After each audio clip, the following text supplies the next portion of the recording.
the close of trading here in the U.S., live from Bloomberg's World Headquarters in New York, I'm Scarlet. I'm Joe Weisenthal. And I'm Matt Miller. U.S. stocks pairing declines by more than half as rallies in defensive sectors brought the S&P 500 back from a 3-month low. But the question is, what'd you miss?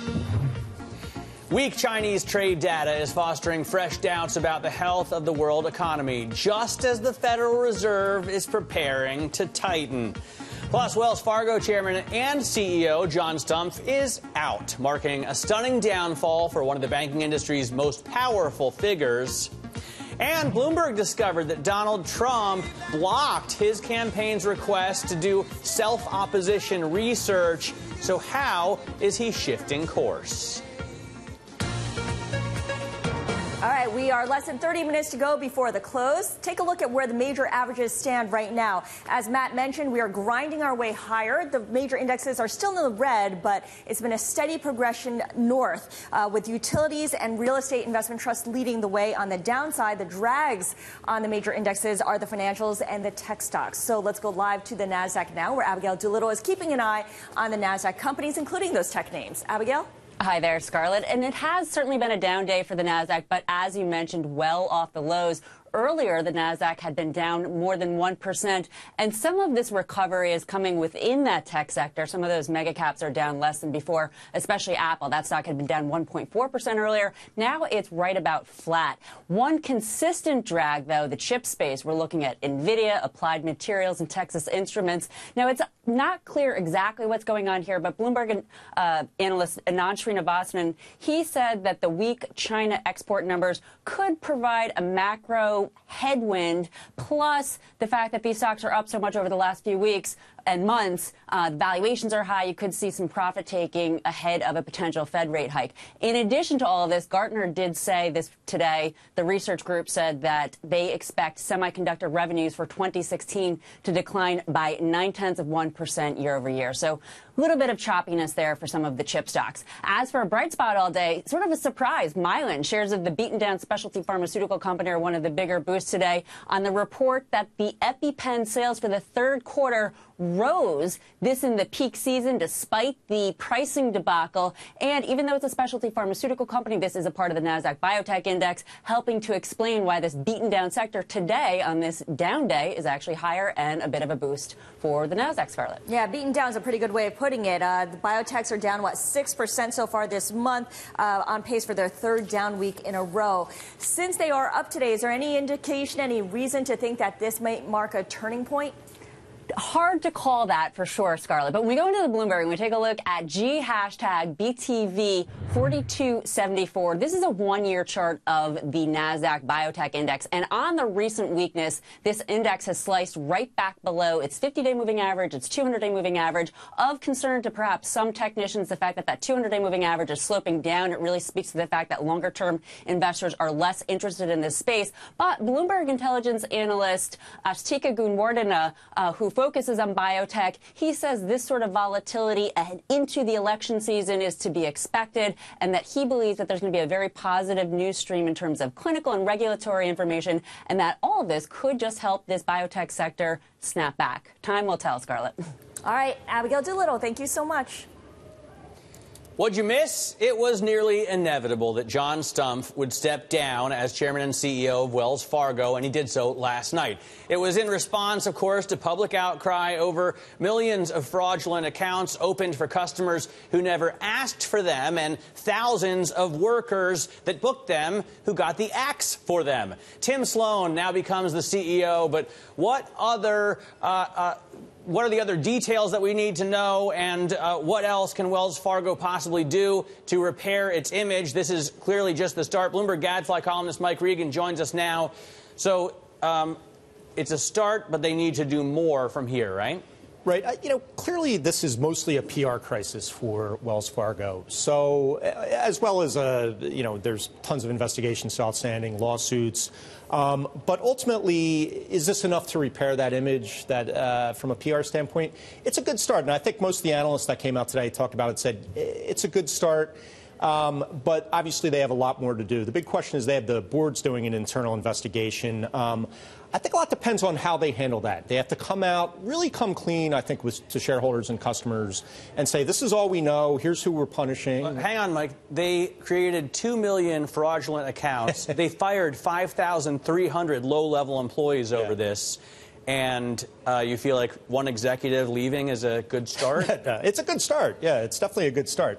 I mean, clearly, when Stump went to Washington to testify, he didn't do enough. He wasn't repentant enough. He didn't offer enough solutions, enough mea culpas. So, like you said, this was inevitable. He had to do it. I don't think it's enough to really regain all the confidence, but it's a start.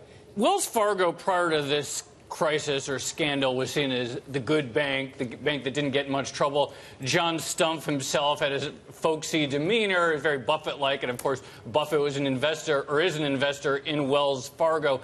Now that the air has come out of that and Wells Fargo's brand is, I think, pretty significantly tarnished by that, how does that affect investors? Like, how much premium was there in the market because of that appeal, basically? Right. You know, the stock was trading at a valuation premium to most of its peers, a pretty big one, price to earnings, price to book, any way you look at it. Part of that was the reputation, I think. Part of it, also the reputation for sort of not being in the riskier, more cyclical capital markets industry. Buffett's seal of approval is obviously a big thing. But also because it has had some really decent earnings growth. Its return on equity's been in double digits, where a lot of the other banks, that double-digit line is kind of the line in the sand that analysts look at. If they're not returning, above their cost of capital. Was Buffett at work here, Mike? Was Buffett at work in this resignation? We still don't know. He hasn't really come out and said anything on the record. Obviously, you would assume he's talking a lot to them on the, behind the scenes. We'll have to see. He said he's going to speak about it in November, as last I heard. So so far he hasn't really said much publicly. And, of course, now the other big news is that you've got Tim Sloan, the chief operating officer, president, taking over as CEO. He's going to be CEO, but not chairman of the board. That's going to be someone else. Right. As far as I know, among the big banks, Citigroup's the only other bank that has split the CEO and chairman role. Is this a new normal now for banks? I think they're going to have a harder time defending the right for the CEO to hold both positions. There's been many shareholder resolutions trying to split it. They've successfully fended them off. It's going to be an uphill battle, I think, in the next proxy season for them to keep doing that. I did a little survey among my friends who are obviously lay people, but what do they think he was going to get as a golden parachute? What's his retirement package going to look like when he leaves? I don't think he gets anything extra on top of what he's already got. I mean, obviously So he'll walk away with what, $130, $150 million? I think it's nothing more than that. Something in that neighborhood. He's been paid $250. I mean, he's had $41 million in equity compensation clawed back. I think there's a good chance there definitely will be discussions about more clawbacks going forward.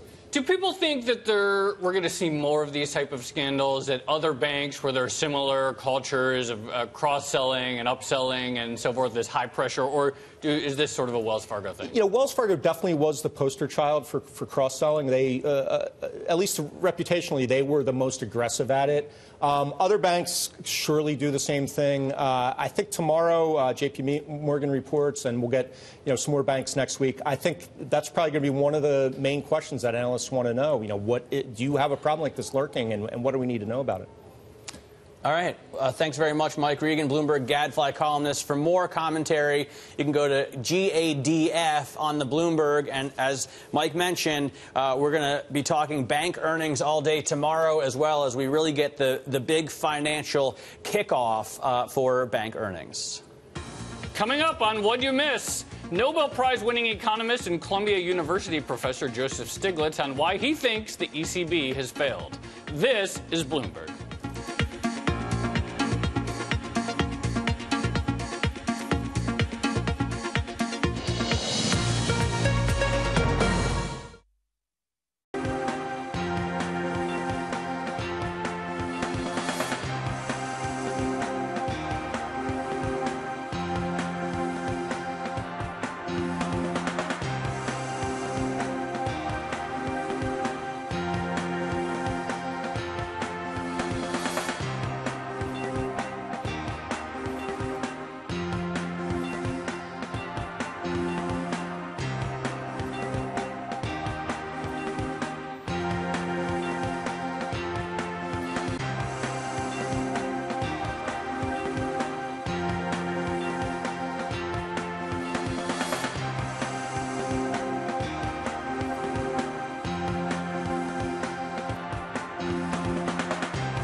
I'm Joe Weisenthal. What'd you miss? A number of developments on Brexit today. A British court is hearing a lawsuit with the plaintiffs saying Article 50 cannot be triggered without a vote in Parliament. And Pioneer Investment says the pound could easily drop another 5% against the dollar.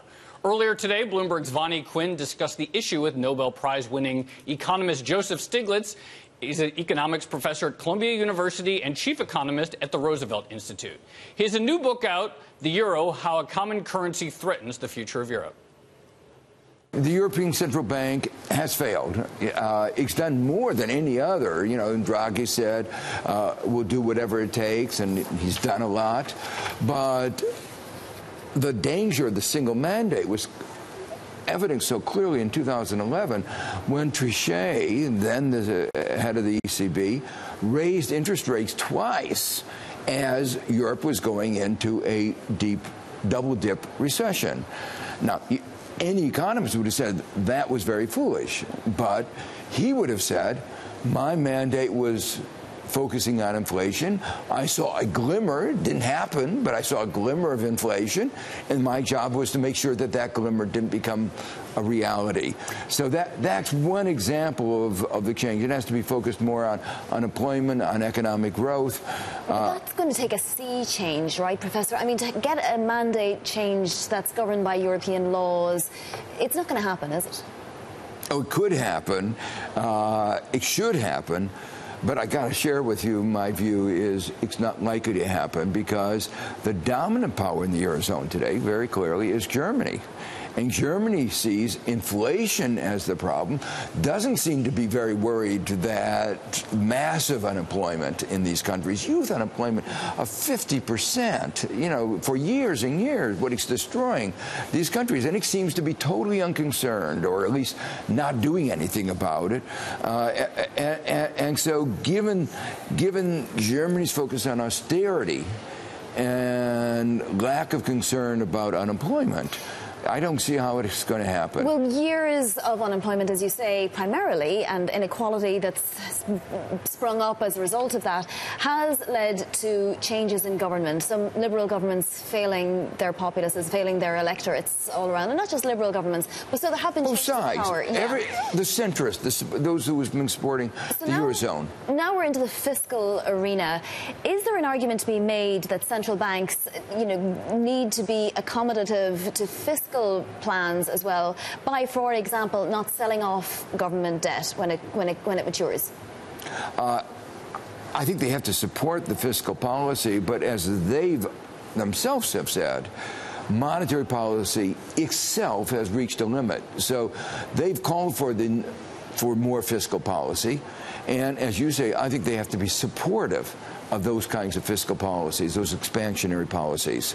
By not selling off? By not selling off the bonds and perhaps even buying additional government bonds as those governments need to issue the bonds to finance expansionary policies. So let's move to the United States and ask then, what do you see in terms of trade and other policies like corporate tax policies and so forth under a Clinton administration? I know you don't like races to the bottom. Yeah, and I think she's been very clear about putting forward a tax policy, for instance, a more progressive tax policy. One of the things that's happened over the last 35 years is that more and more money goes to the top, and that means even a small increase in taxes at the top can get a lot of money. But one of the real problems that we've been having is this race to the bottom in taxation, in which Ireland and Luxembourg have played a key role.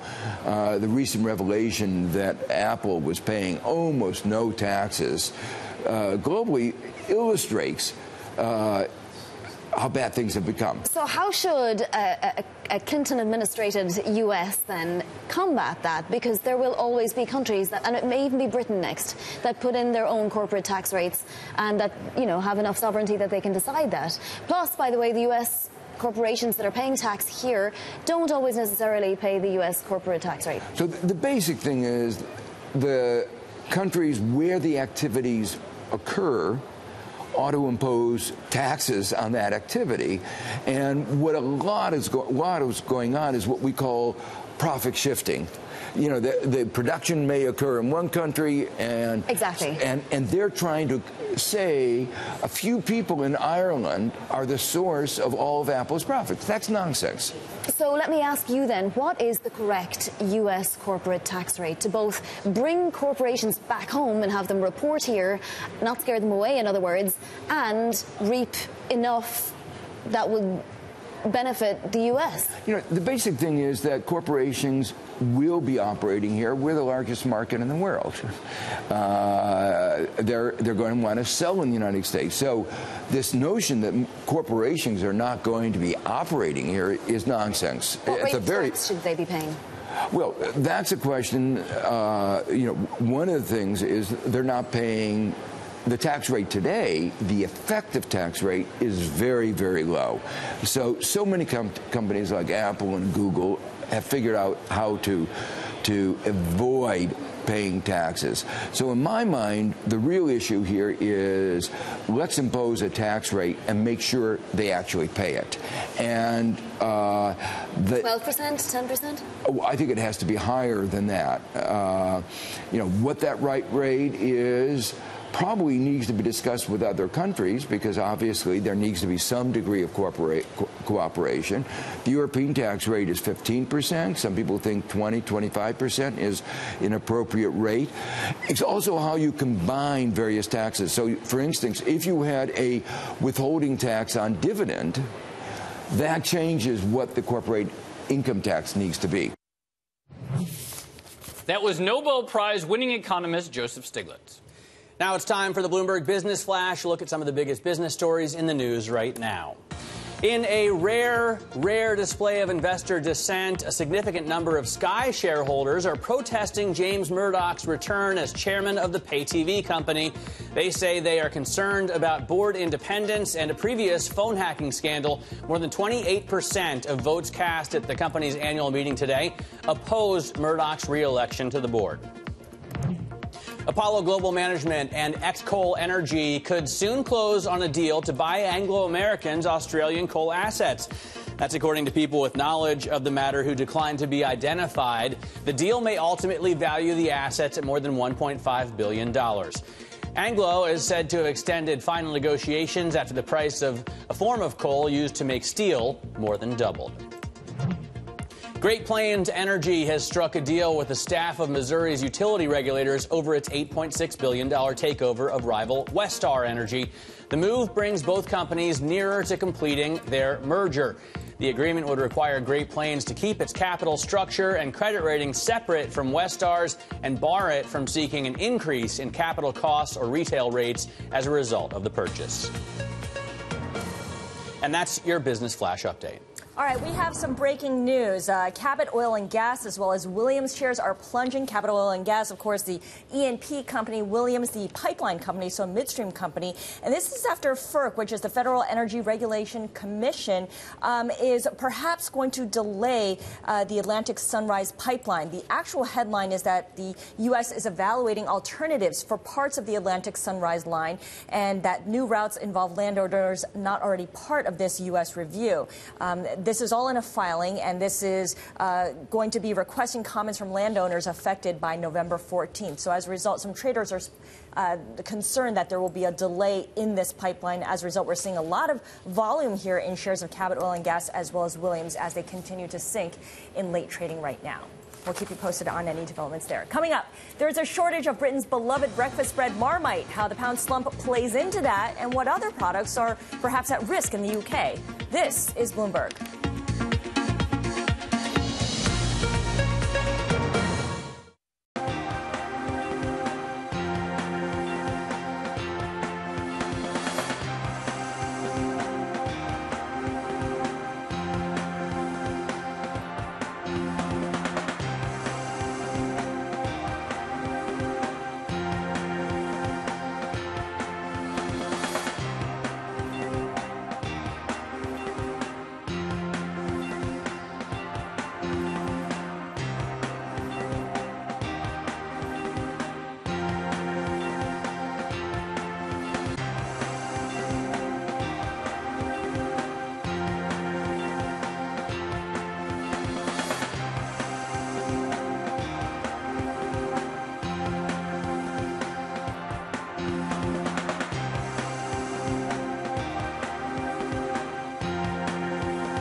I'm Scarlet Fu. What'd you miss? Well, Brexit stole breakfast. Marmite, the iconic British spread, and a host of other products were not available online from Tesco, which is Britain's biggest supermarket chain. What's going on? Well, the big reason behind this is the drop in the pound. The drop in the pound's value has made imported goods more expensive and consumer prices more expensive overall. The orange line here is the euro versus the pound. So as the line goes up, the euro is appreciating in value versus the British pound. The blue line is imported food prices on a wholesale basis. And as you can see, both had been rising leading up to the Brexit referendum in June, but they really shot up right after that June vote. And of course, it is the rate of change that everyone's adapting to right now. This is why Unilever, which is the packaged food giant, had decided that it would raise prices by 10% overall. And Tesco, which is just rebuilding its reputation as a low-priced grocery chain, didn't want to pay for that and pass that cost on to customers. Joe says that they've actually resolved this in the last couple of hours, so for Marmite fans, there's relief. The crisis is over, but that's a striking chart. I'm looking at a concerning chart in the U.S. that has FOMC officials paying attention to. This chart comes from Matt Bosler. It's the percentage of non-financial debt to GDP, and it is on the rise. It's not quite back at its levels around the peak of the crisis, but it is up there.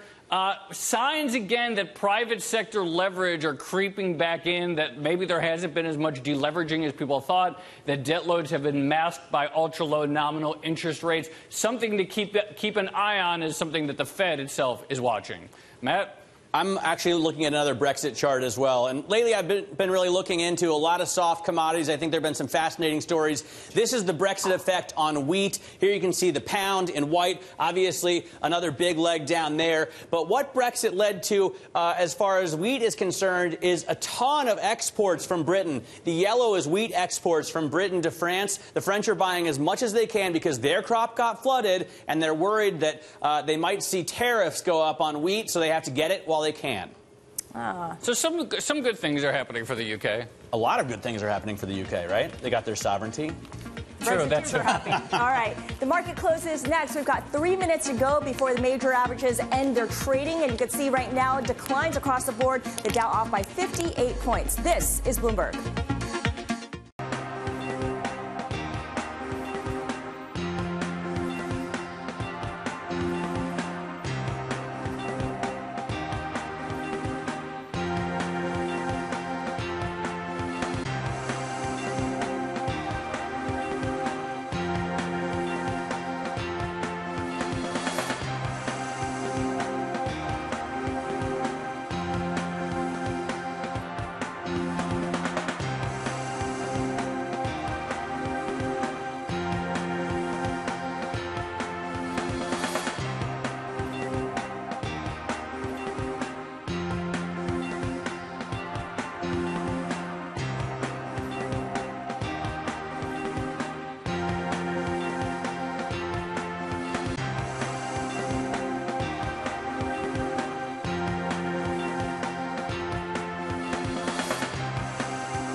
opening bell. What'd you miss? Global stocks falling to their lowest levels since July. Investors rushing to the safety of government bonds, the Japanese yen, and gold on concerns about weakness in Chinese trade.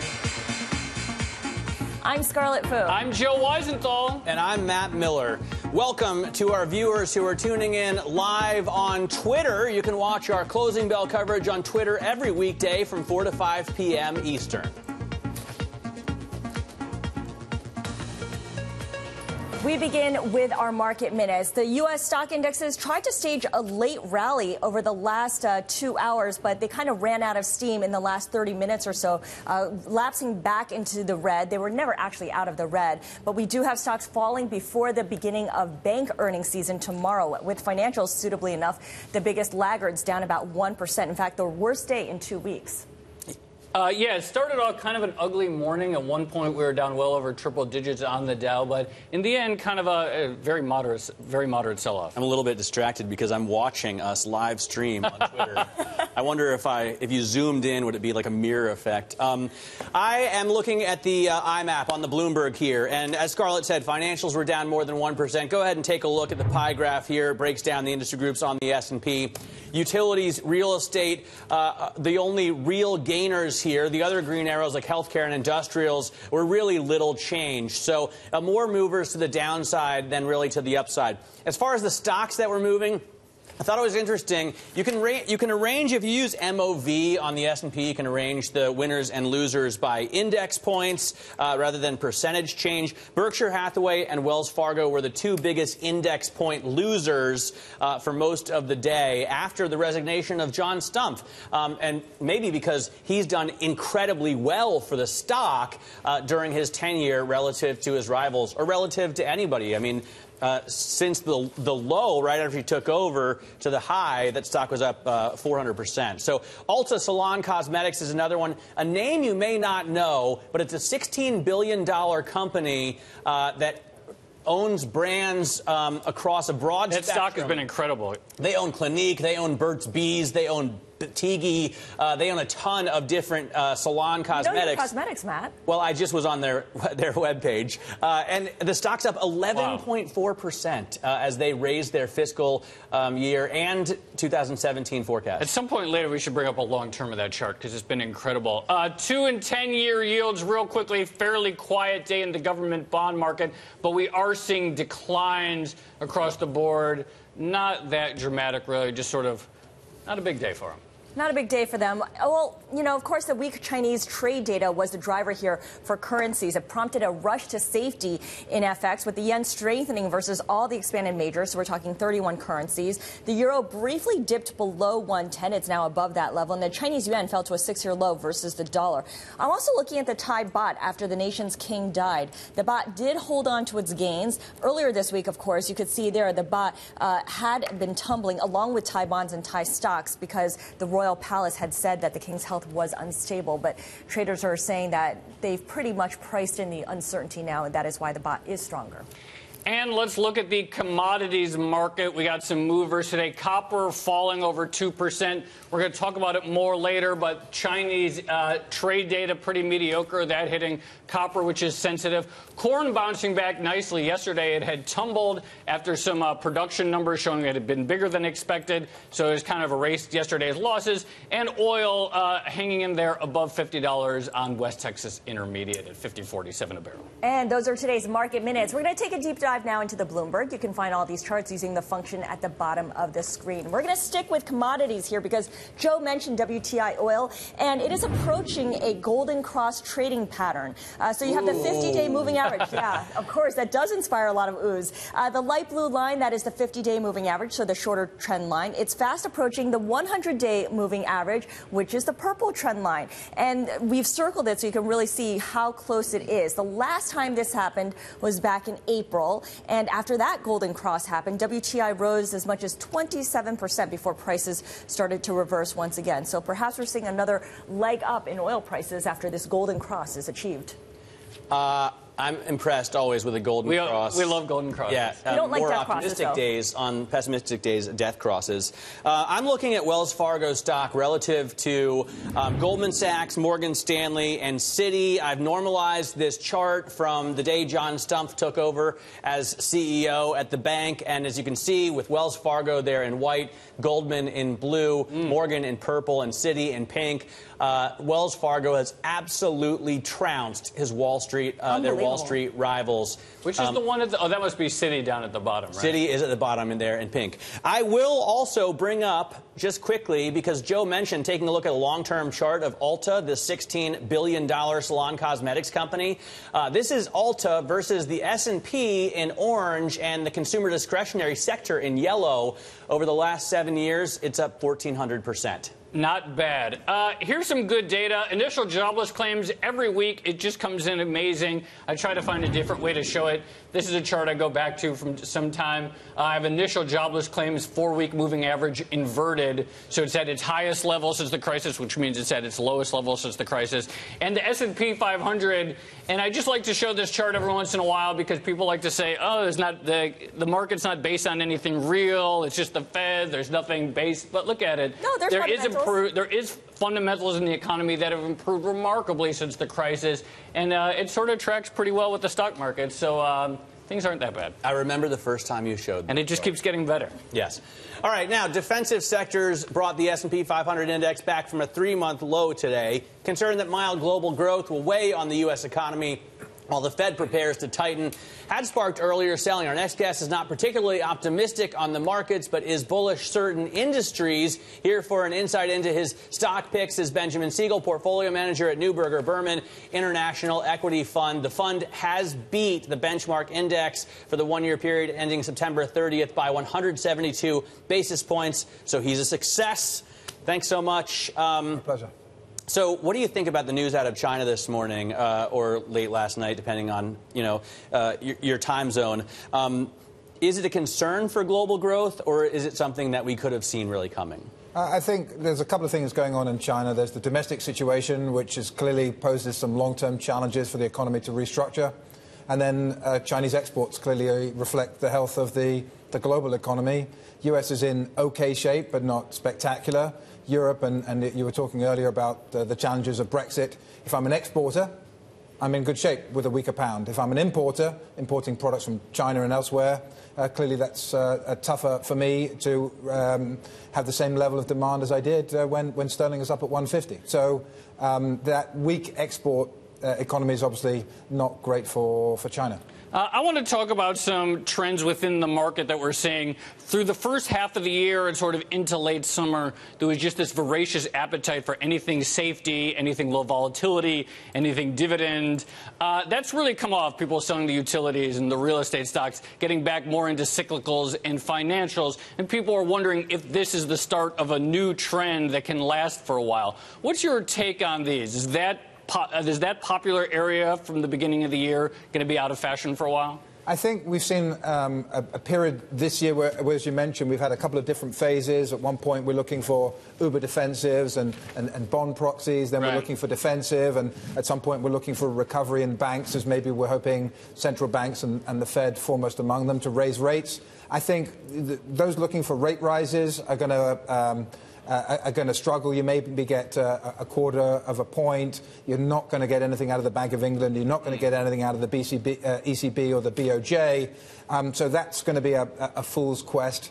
I think some of these very obvious defensive names, you're talking about healthcare and staples have been safe havens. Valuations there are challenging, and maybe some of the fundamentals here in the US for healthcare don't look so great. So for us, as Matt was mentioning, it's a little bit, you've got to be opportunistic. What we're trying to find is names that might not look defensive, but actually are. So some materials names that act more like the cosmetics name that you were talking about earlier. Ulta, the tech selling into those end markets. So I'm not selling chemicals into, petrochemical plants. I'm selling niche chemicals into cosmetic and or consumer good products, which I think is a great area. And we have some exposure there. Like BSF. One of the names that we've owned for a long time is a Swiss company called Givaudan, but IFF in the US, International Flavors and Fragrance, is a similar name. So they look like chemicals companies, but they act more like their even more specialized. Then. Yeah, absolutely. The BASF does that business, but does a bunch of more commodity stuff. So this is just the neat part of BASF. And the other area, technology is trading at low valuations, and some as technology companies have migrated customers to the cloud, they've taken people from a once-off license sale and perhaps a recurring license fee into an ongoing subscription method. That's much more stable revenue stream. Okay, so there's a lot of sectors to go through there and to wade through, and we're going to talk about banks a little bit later on, but I wonder how much conviction there really is in any one investment theme.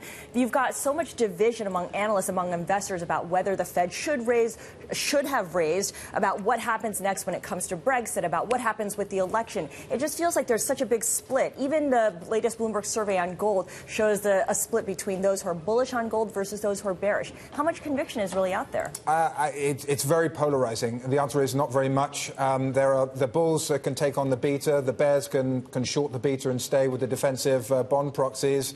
But net, the bears are winning because those stocks are clearly under pressure, not helped by the fact that any rate rises we're talking about are minuscule and going to happen, rarely. So it's really a struggle for the banks to make money today and for investors to see higher rates 2 to 3 years from now, which is going to really bring about greater earnings power from the financial sector. So the market seems like it's pretty confident that there's going to be a rate hike in December. Do you care? Does that matter to you in your outlook, whether it's December or next March? Like, what really do you want to know from the Fed? I want to see a stronger underlying economy. One rate rise. I'm assuming that we're going to see one rate rise in 6 months. If it happens sooner, you don't get anything for the next 5 months. If it happens later, nothing happens, and you get one towards the end of that 6-month period. I don't think we're looking at the sustained increase. I don't think the economy can support sustained rate rises that would allow greater earnings power from the balance sheet driven banks. So for us within financials, we're looking far more at the non-balance sheet banks, the advisors, the fee-driven financials, rather than the spread-driven deposit-taking and lending businesses. So that is pretty much a wash, or you're pretty sure what's going to happen there. What about the election, where you're probably fairly unsure about what's going to happen? Yeah. Do you invest on that or try and hedge against something, or do you just stay neutral? You're talking to a guy who was fairly confident that Brexit wouldn't happen. And it did. So I'm not about to stick my neck out and say, I want to skew the portfolio towards one election outcome or another. So I don't think that's the smart way to play a portfolio. Clearly, a Democratic president might not be so great for the financials, might not be so great for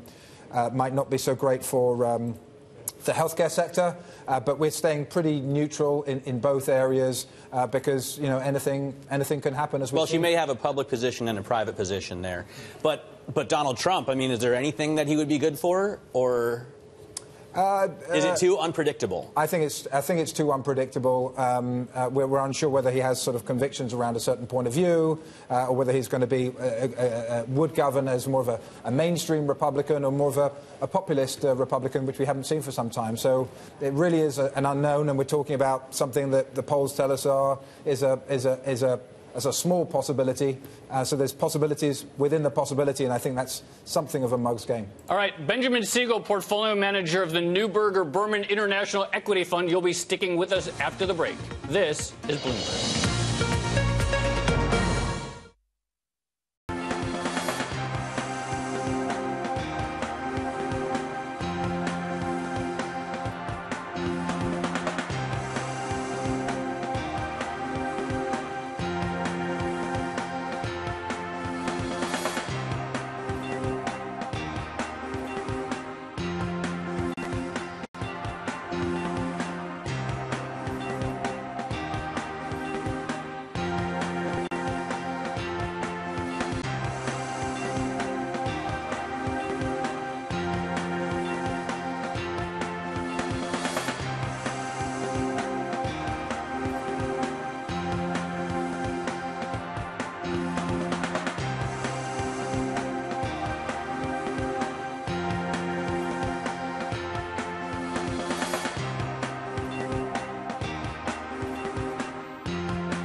I'm Mark Crumpton. Let's get to First Word News. Donald Trump is denying allegations of sexual assault. He told a rally in Florida that the media and the Clinton campaign are engaged in a coordinated attack against him. These vicious claims about me of inappropriate conduct with women are totally and absolutely false. And the Clintons know it, and they know it very well. These claims are all fabricated. They're pure fiction, and they're outright lies. Trump said he has evidence to disprove the claims and will release the evidence at what he called the appropriate time. Mr. Trump leads Secretary Clinton in Utah, but by a much smaller margin than in other presidential elections. According to a Monmouth University survey, 34% of likely voters support Mr. Trump, 28% back Secretary Clinton. Historically, the Republican nominee has a winning margin of Utah of 30 to 50 percentage points. 20% say they would vote for independent Evan McMullin. He was born in Utah, graduated from Brigham Young University, and served as a Mormon missionary in Brazil. Syrian activists say at least 65 people have been killed in the past 3 days during shelling and airstrikes in Aleppo. Meantime, Russian Foreign Minister Sergei Lavrov and U.S. Secretary of State John Kerry are scheduled to resume talks on Saturday in an effort to end the violence. Global news 24 hours a day, powered by more than 2,600 journalists and analysts in over 120 countries. I'm Mark Crumpton. This is Bloomberg. Scarlet? Thanks so much, Mark. JP Morgan, along with Citigroup and Wells Fargo, are set to report their third quarter earnings before Friday's U.S. opening bell. JP Morgan CEO Jamie Dimon last month said the Fed should raise rates sooner rather than later. Let's take a closer look at the bank in today's The Numbers Don't Lie. So here's the big picture on the business side. Analysts estimate that combined net income at the 6 largest U.S. lenders fell 16% last quarter from a year earlier. And one big reason is persistently low interest rates crimping lending margins. As you can see here for JP Morgan, its net interest margin in yellow, its return on equity in blue have both been falling with the 10-year yield, and that's especially so over the last few years. Now, yet on the stock side, there's been a disconnect between rates and JP Morgan's equity price the last couple of months. This is the correlation between the U.S. 2-year yield, which is the most sensitive to Fed policy on rates, and JP Morgan. Turns out that rates may not have as big of an impact on the stock as investors think. As for earnings and revenue, this could mark the first time in 6 quarters that JP Morgan's reported adjusted EPS, those are the orange bars, and adjusted net revenue, which are the blue bars, rise year over year. You see that gain right there. Now, one of the drivers behind this is FICC, fixed income trading. JP Morgan is expected to post year over year gains in fixed income, which is the white line, which saw a surge last quarter. There's that jump. The story on banks, of course, during this era of low growth and even lower interest rates is cost cuts. You're looking here at the annual growth in mobile banking users for JP Morgan. According to Bloomberg Intelligence, increased digitization of banking services may allow firms to reduce the number of branches as well as transaction-based employees. One milestone this past quarter was JP Morgan surpassing Wells Fargo as the world's most valuable bank. JP Morgan in white benefiting from the rise in its stock, as opposed to the downfall of Wells Fargo following that bank's fraudulent account scandal, Wells Fargo in orange. JP Morgan hit this mark despite lackluster global economic growth. Jamie Dimon once again saying last week that monetary and fiscal policy need to be coordinated to spark growth. We'll be all over JP Morgan's earnings release before Friday's U.S. opening bell. Matt? We have Scarlet breaking news on McDonald's, the company saying that it expects to incur approximately $130 million in pre-tax charges, or about 12 cents a share on an after-tax basis when it reports its earnings on October 21st. So just about 8 days from now. You can see McDonald's shares trading down about a 0.1% in the after hours. Now let's get back to Benjamin Siegel, portfolio manager at Neuberger Berman International Equity Fund. And I want to get back to the banks as they kick off earnings tomorrow. Who do you expect to be the biggest winners? It's interesting to look back. We were looking back earlier as John Stumpf, under his tenure, his stock has absolutely trounced Goldman Sachs, Morgan Stanley, and Citi. But is this group going to be a big winner, you think, after earnings? Yeah, well, so there are two types of banks. There's the spread-driven banks that make money taking deposits and lending, and as we discussed earlier, with rates so low, it's a real struggle to make that connection. And you've had, obviously, investment banking, in particular, the need for capital in investment banking be really challenging. So both of those groups have come under pressure, and it's only been the unusually strong management teams at Wells Fargo and JP Morgan, for example, that have navigated that fairly well. Going forward, without rate rises, it's difficult to see the fundamentals getting better for retail banking. Regulatory pressure still on investment banking is challenging, but the more fee-driven, higher spread credit card companies, asset management companies, we think within financials are probably more interesting than the very balance sheet heavy banks. I'm curious how you assess the situation in Europe. Obviously, you have all kinds of problems, whether it's the Italian banks, which have their own distinct issues, Deutsche Bank. Is there any hope for European banks overall to stage a recovery on a sustained basis, do you see? Short answer is no. I'm pretty cautious on those areas of the banking market in particular. I think there is a fundamental shortage of capital, which isn't the case here in the United States. So in global portfolios, I'll be more skewed towards the U.S. in a banking portfolio. There are pockets of strength within Europe. I think the Nordic region, where you've got strong consolidation and ability to price, I think is important.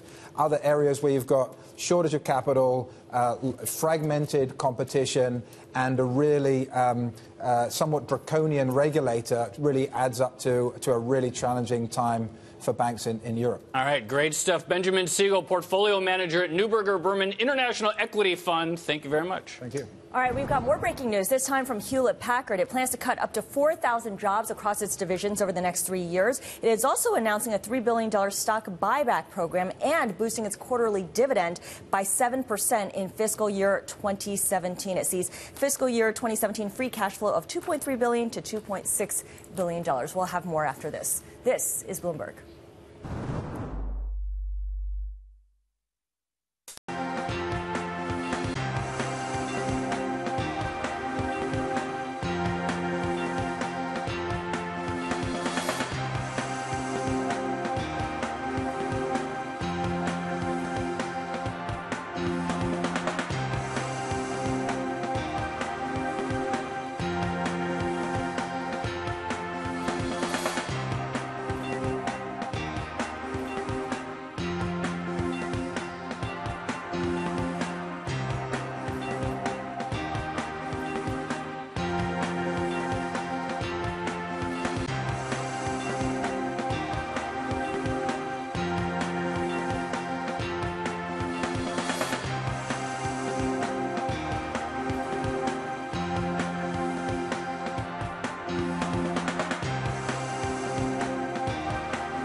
What'd you miss? Chinese exports unexpectedly shrank the most since February, while imports also declined. In today's deep dives, we are looking at the ripple effect of slower growth in the world's second largest economy. Let's take a deep dive into the Bloomberg. And you can find, by the way, all the following charts using the function at the bottom of the screen. Scarlett, what are you looking at? Well, I'm looking at ECTR space CN Go. This is a snapshot of China's trade relationships. And what you see here is it's an interactive chart and really shows that the U.S. is China's biggest trading partner. No surprise. But if you go into imports here, you can see that China buys $174 billion worth of goods from South Korea annually, which is actually down from $190 billion the year before. So that's shrunk a bit. Now, when it comes to the number 2 trading partner, yes, it's the United States, $144 billion. And then if you look at net exports here, China sends the lion's share of its goods to the U.S., which is currently $337 billion worth. Hong Kong is number 2 at about $248 billion, followed by Mexico as well as Netherlands. I love the way that visualization. Another great way to visualize what's going on is the exports by region on a year-over-year basis. You can see at the very far right, you can see the big decline. And if we zoom in, we can get I think. Oh, maybe not. It might be tough on this chart. But bottom line, it's very negative at the far right there. And trade exports to the U.K. are particularly bad. But you can see it's bad everywhere. So a really nice sort of sense of where the weakness is in the world. Yeah, absolutely. If you look at the broader view, you can see that the trade balance is still a very positive one. I have a chart number 1495 that shows you that. It takes a look also at the imports in white and the exports in yellow. But you can see that although there was a decline, there's still a very positive trade balance. All right, coming up, we got more details on the breaking news involving HP. It involves plans to cut up to 4,000 jobs across divisions over 3 years, a stock buyback, and a quarterly dividend increase. This is Bloomberg.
What'd you miss? HP is cutting up to 4,000 jobs over 3 years. The company will eliminate positions across the board. Joining us for more on this story is Mandeep Singh of Bloomberg Intelligence. And Mandeep, if I look at HPQ, equity LOSS, this shows you a stock and circles points where there have been firings.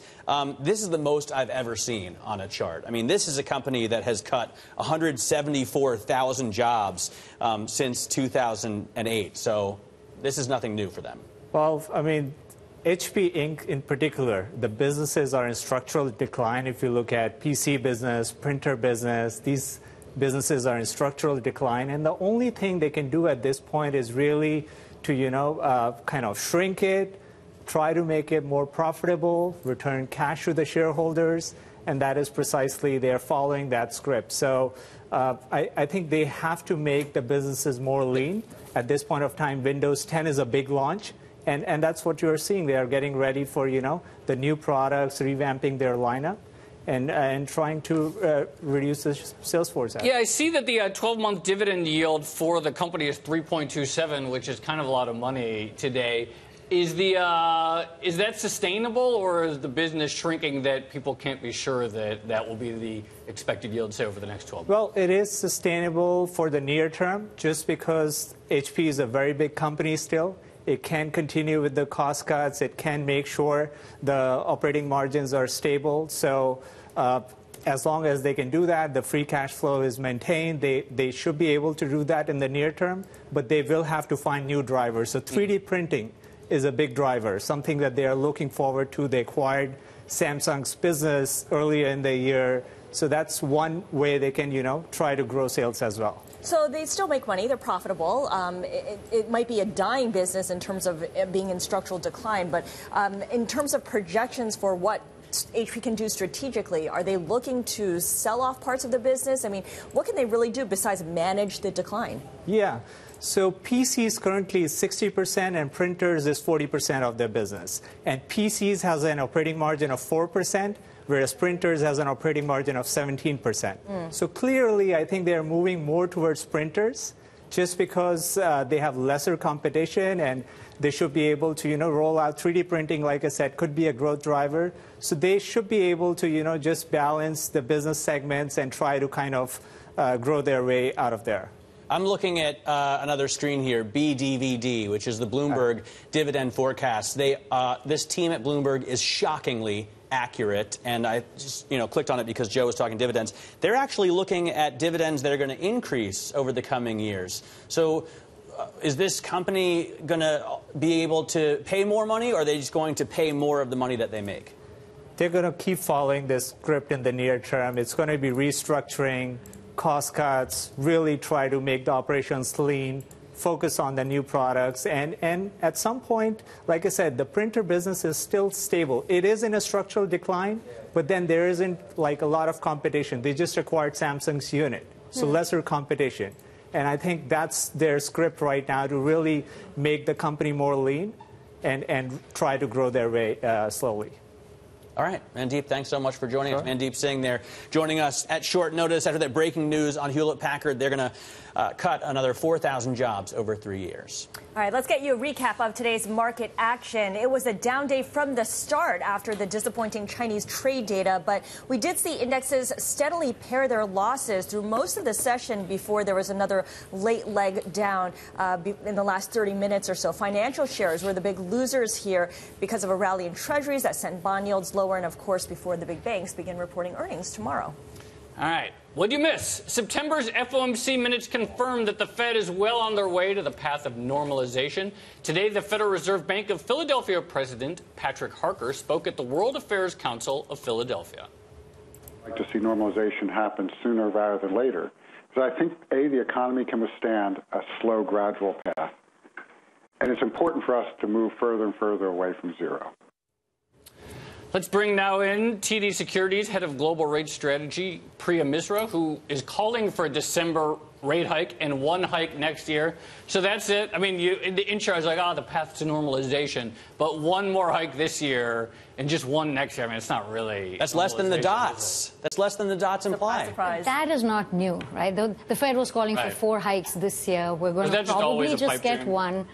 I think this Fed is struggling with trying to normalize while the rest of the world is still extremely weak. Right? We're dealing with no real fiscal policy in the rest of the world. Other central banks are realizing that more negative rates is actually fairly counterproductive.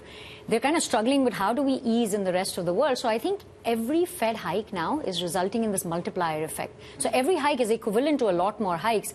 So, as much as they'd like to normalize a lot more, I think they'll get the normalization through the dollar. And I think anything more than one hike is going to be a struggle for the economy to handle. Let's define what normalization actually means, because last December, as we were saying, it meant 4 interest rate increases this year. Right now, it means 1 rate hike this year, maybe 1, maybe 2, maybe 3 next year, but probably not 3.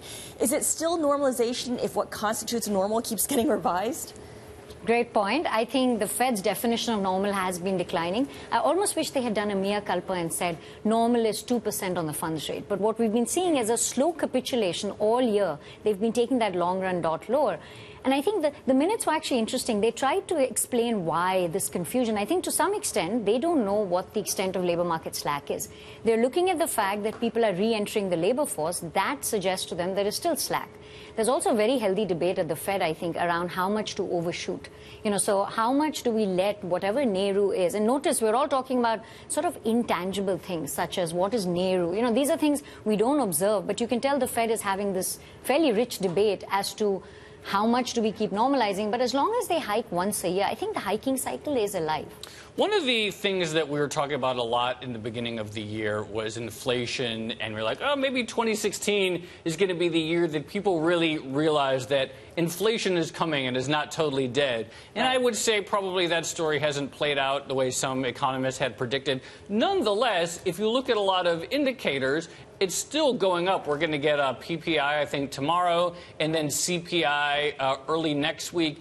Is there still a chance that at some point in the next several weeks or months, people could wake up and say, oh, wait, there is actually inflation at the economy. Maybe maybe the expectations of a super easy glide path aren't that realistic? So I would take your question in sort of 2 parts. I think inflation is moving higher. If you look at CPI, look at core services CPI. It's actually it's been very broad-based. It's been gradual.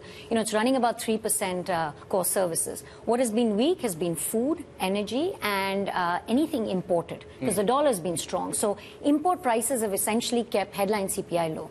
What's going to happen almost certainly is the base effect is going to kick in. So headline CPI, I think almost assuming no further pickup in core CPI, we're forecasting headline CPI to be above 2% in a couple of months. So I think that is going to happen. Will that result in a faster normalization? That's where I think I struggle a little bit, because I think what the Fed wants to see is signs that wage inflation is picking up. And that's where we're not really seeing data of a broad-based pickup in wage inflation. So I do think you'll get that pickup in inflation, which is why I like owning TIPS break-evens. But I don't think the Fed really puts on the brakes right here, because it's a very small and almost technical reason for the pickup in inflation. Okay, so we're waiting for the Federal Reserve to raise interest rates. In the meantime, we're seeing other rates, specifically LIBOR, the lender interbank offering rate, creep higher. And of course, this is because of the money market reform, which is being implemented tomorrow. First question to you is, how much higher will this go? I mean, we've got the reform implemented. Does that mean the end of this increase? I think it'll be the end of the increase relative to OIS. Interestingly, the market's pricing LIBOR to actually start coming off. It's almost a cliff effect that we've reached the deadline, and now once we're over, all the money will start coming back into prime funds. I actually don't think a lot of money is going to come back in. If you look at the yield difference between prime and government funds, it's about 10 to 15 basis points. That's not enough pickup, I would argue, for the risk that you take for floating NAV, for liquidity fees, for gates. So I think the money is actually going to stay in government funds. LIBOR will probably stay here relative to OIS, because I think OIS or Fed funds rate are going to rise as the Fed hikes. LIBOR should continue to rise. But I don't think the market's sort of expecting that magically from next week onwards LIBOR comes off. I think this is a structural shift that the SEC has sort of engineered in the money markets. Do you expect at some point inflation to rise to the point where it gets out of control, or do you think, I mean, Ben Bernanke famously on 60 Minutes said it's no problem. He can deal with inflation, no problem at all, unlike deflation, which is a much bigger issue. The Fed certainly has a lot of tools. I think what they might struggle with is if you get headline CPI moving higher, getting close to their target, without wage inflation, how do they convince the market that they're still focused on inflation, but they're still rising, they're raising rates very slowly? I suppose my question is really the same as Joe's. I mean, is it possible that they get behind the ball, or the market perceives them as behind the ball and then freaks out? They've got enough tools. So I think if it is clear, I think we'll be talking about a faster pace of hikes. They might bring up the portfolio channel. If you look at inflation expectations as priced by the market, look at tips break-evens, we're so much lower than where we were even on a normal basis. Forget overshooting or getting behind the curve on inflation. I think we've got a long way to run before the market starts getting worried. And look at the minutes. There's no discussion around inflation risk. They're talking about imbalances if they keep rates too low. I think the Fed is absolutely not concerned about inflation. Right now, the market's not concerned about inflation. Let's start seeing the data that suggests CPI is moving higher.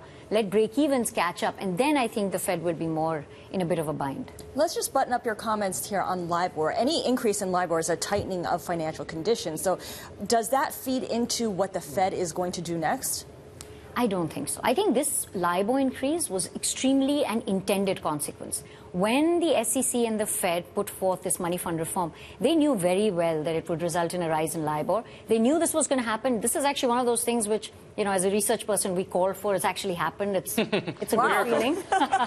But so the Fed has known about it. It's come exactly at the time as we would have expected.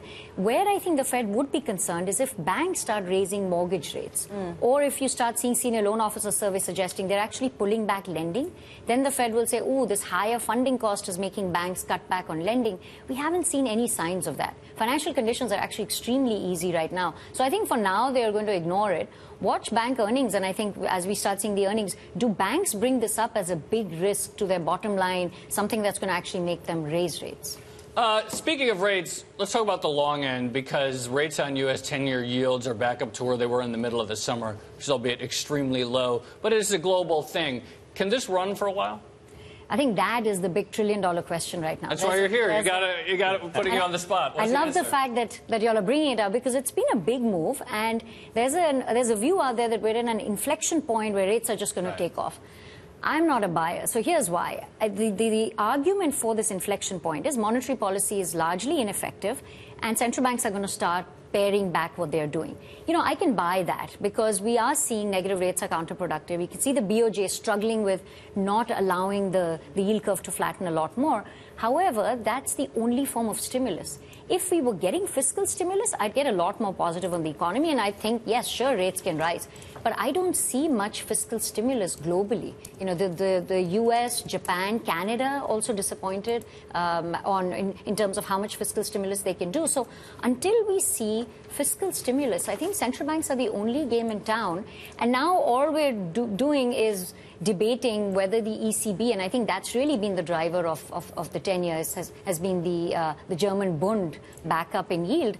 We're debating whether they're going to buy 80 billion a month beyond March or 60 billion a month. They're still buying a lot. That's the ECB. What about Japan? Because there's talk now that the Bank of Japan will have to start tapering its bond buying because there simply isn't enough supply. It'll have cornered the market for available JGBs. Right. And I think that's why they had to do something. And I think the ECB is in a similar situation where if you want to keep easing but you don't have enough bonds, what do? I think the BOJ did a brilliant thing. Unfortunately, the ECB can't do that because there isn't one yield curve. What the BOJ said, instead of targeting a quantity of buying, so instead of buying a certain amount every month, we'll just target the 10-year JGB. And, you know, we talk about central bank credibility. As a bond person, I can tell you they have complete credibility on the bond market, right? Because they can expand the balance sheet, contract the balance sheet as much. So if they've told us they're going to keep 10-year JGBs at zero, I think they have credibility on that front. So I think what they've said is they're going to kill volatility in 10-year JGBs.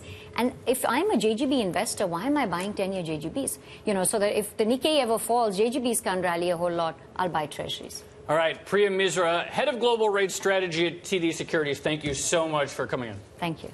Coming up, why Donald Trump's campaign has been caught unprepared for the recent barrage of claims that he mistreated women. This is Bloomberg.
What'd you miss? Quite a lot if you're inside Donald Trump's campaign. Bloomberg has learned that the Republican presidential nominee refused to let his political aides research his own past.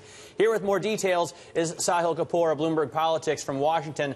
Sahil, why would he do that, considering they're on his own team? Wouldn't it help his campaign to share as much information from his own past with his own people as he could?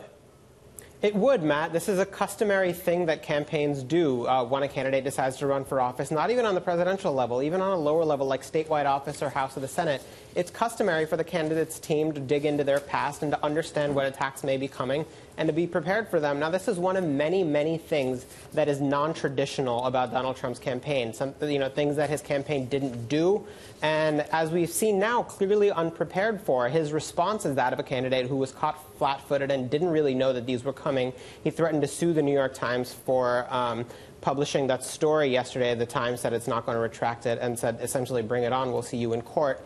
And, he has attacked these women who are coming out, not so much attack the women, but attack the stories that have come out, says they're fabricated, says they're not true, they're vicious smears orchestrated by the Clinton campaign. So this is a candidate that's kind of grasping for a response to a difficult story, a difficult series of stories about him. So if Trump's team can't prepare for these unexpected revelations, who's driving the strategy right now? Is this all Donald Trump improvising as he goes along, or is there a team there kind of coming up with how to proceed?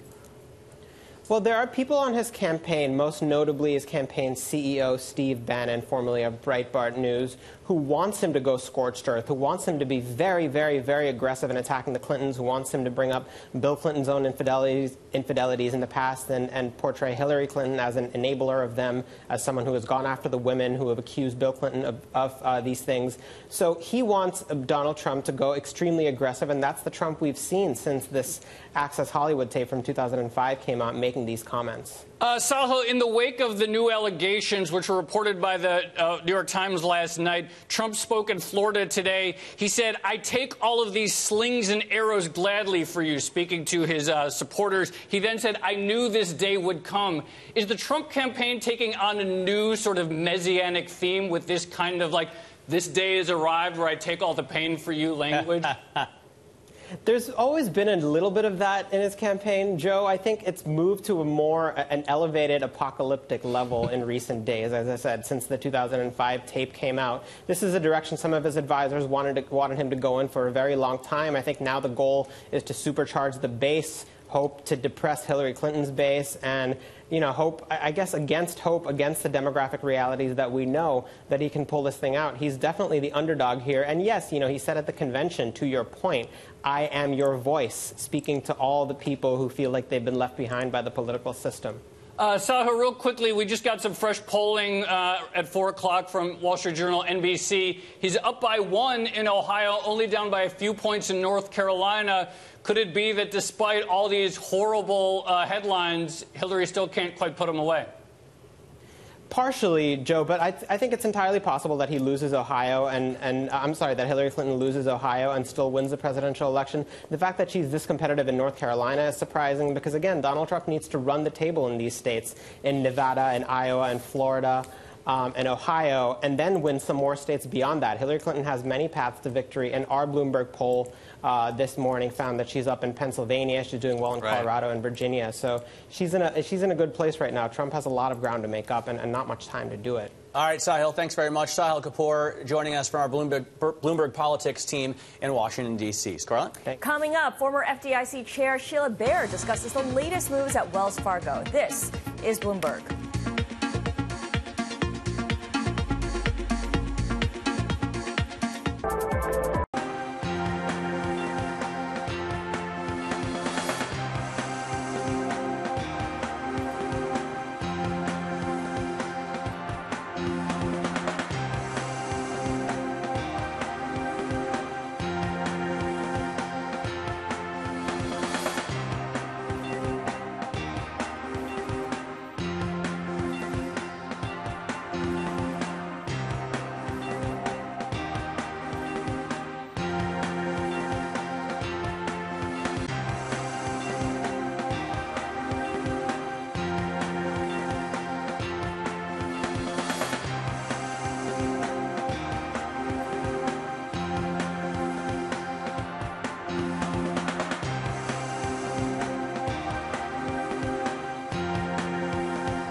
What'd you miss? John Stumpf, who led Wells Fargo through the financial crisis and built it into the world's most valuable bank, stepped down as chief executive officer and chairman. Earlier today, former FDIC chair Sheila Bair weighed in on his departure. You know, I think it's unfortunate. Obviously, the bank and he personally appeared to have very dramatically mishandled this whole situation. So it's certainly taken its toll on the bank's share price. On the other hand, I think it's a little ironic, you know, because I think of all the CEOs who didn't lose their jobs after the subprime crisis, who didn't lose their jobs after the LIBOR scandal. And it's all relative, as they say. And this was serious, don't get me wrong, but it was about $2.5 million, according to the CFPB report, in terms of consumer damages. And it was, again, it was egregious conduct, but in comparison to some of these other pieces of activity and misconduct that did not lead to CEOs resigning, it just seems a little disproportionate. Get your sense of that, how the sentiment differs now. Yeah, I've thought about that a lot. Well, I think there's pent-up anger, number one. I think this was easy to understand, so fake accounts, and it was retail customers.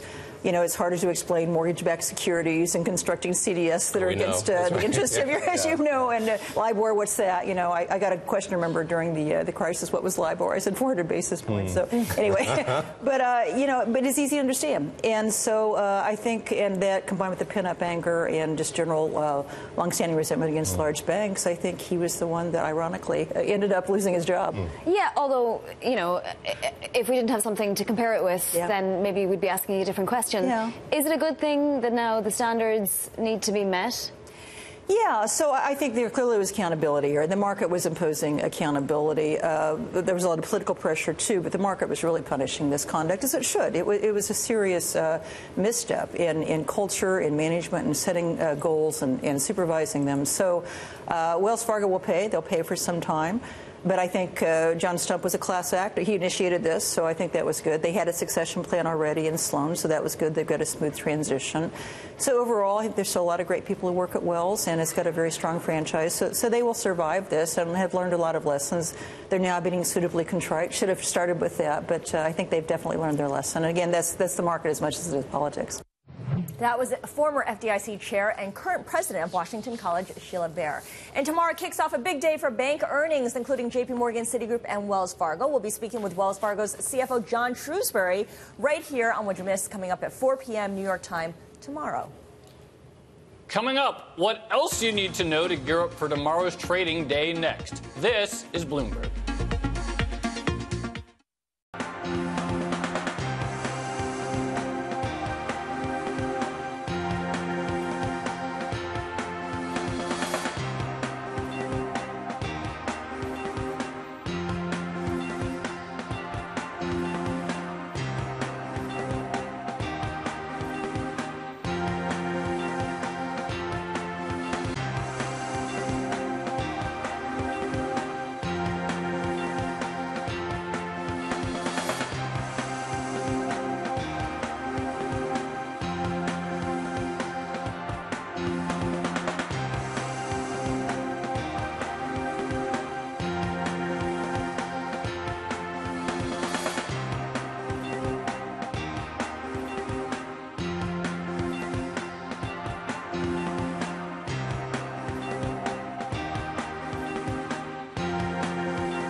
U.S. stocks fell today on some disappointing Chinese trade data and before banks report earnings. As for tomorrow, don't miss this. The new money market rules go into effect tomorrow after a long wait up. And, of course, LIBOR has been rising in anticipation of it. And don't miss this economic data tomorrow. U.S. retail sales come out. Huge for the economy. PPI comes out. I'm sure that's a number that Joe watches very closely. Very closely. At 8:30 a.m. And Fed speak tomorrow. Eric Rosengren of the Boston Fed at 8:30 a.m. And later in the afternoon, Janet Yellen at 1:30. This is Bloomberg.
I'm Mark Halperin. And I'm John Heilman. And with all due respect to Rudy Giuliani, you're not the world's best headline writer, but at least you're not the worst.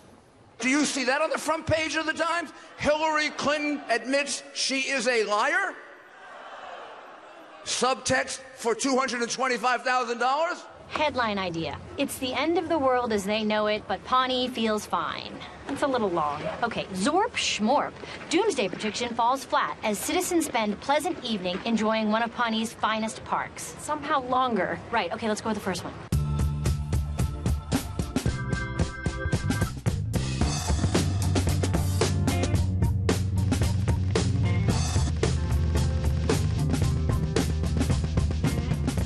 On the show tonight, bombshell reports about Donald Trump and the grenades that he is hurling back. The Republican nominee for president of the United States is facing a flood